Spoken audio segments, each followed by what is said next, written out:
네, 전북 군산의 김관영 의원, 또 전북 천주 의뢰 정운천 의원 둘이 오늘 바른미래당 소속 전라북도 의원입니다. 어제 한국 GM에 관한 정부의 합의서 발표가 있었습니다. 그러나 결국 군산 공장에 대한 해결책은 전혀 들어있지 않았습니다.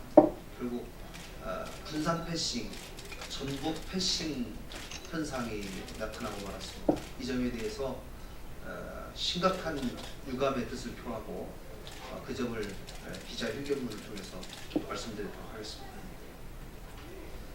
정부는 마지막까지 한국 GM 군산공장 해법에 끈을 놓지 말아야 합니다. 어제 정부가 산업경쟁력 강화 회의를 통해 한국 GM에 대한 잠정 대책을 발표했습니다. 일말의 희망을 가지고 있었지만 결국 한국 GM 군산공장의 지속 가동을 포함한 구체적인 향후 대책은 포함되지 않았습니다.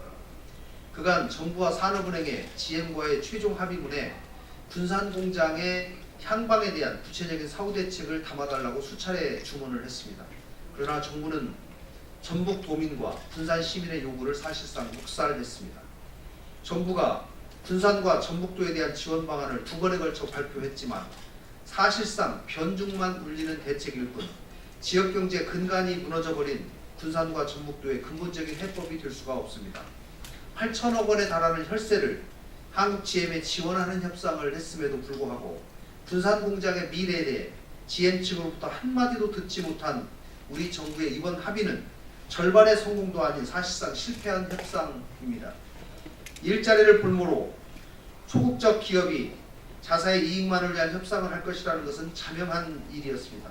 우리 정부도 당초 끌려다니는 협상을 하지 않겠다고 했지만 채 한 달도 안 된 상황에서 마무리된 실사 결과에 이전 가격 등이 글로벌 기준으로 볼 때 아무런 문제가 없다라고 발표한 것 역시 믿기가 어렵습니다.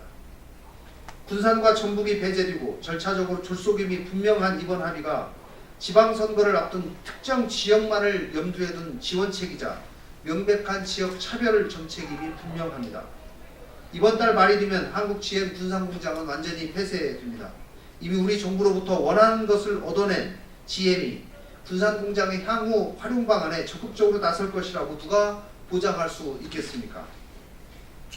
이에 대해서 정부에 강력하게 요구합니다. 정부는 군산공장의 잠정 중단 후 재가동, 제3자 매각, 부품공장 활용 등을 포함한 군산공장의 향후 해법에 대한 명확한 입장을 가지고 GM 등 이해관계자와 즉각 협상에 나서야 합니다. 아직 시간이 있습니다. 오는 18일에 최종적으로 산업은행과 한국 GM이 이번 사태에 대한 기본 계약서를 체결하게 됩니다.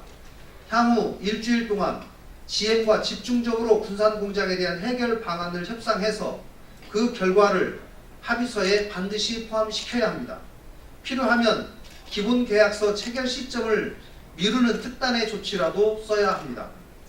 한번 무너진 산업 생태계를 살리는 것은 거의 불가능하다는 점을 깊이 인식하고 현 상황에서 최선의 방안을 찾을 수 있는 정부 당국의 책임 있는 자세를 촉구합니다. 2018년 5월 11일 김관영 정운천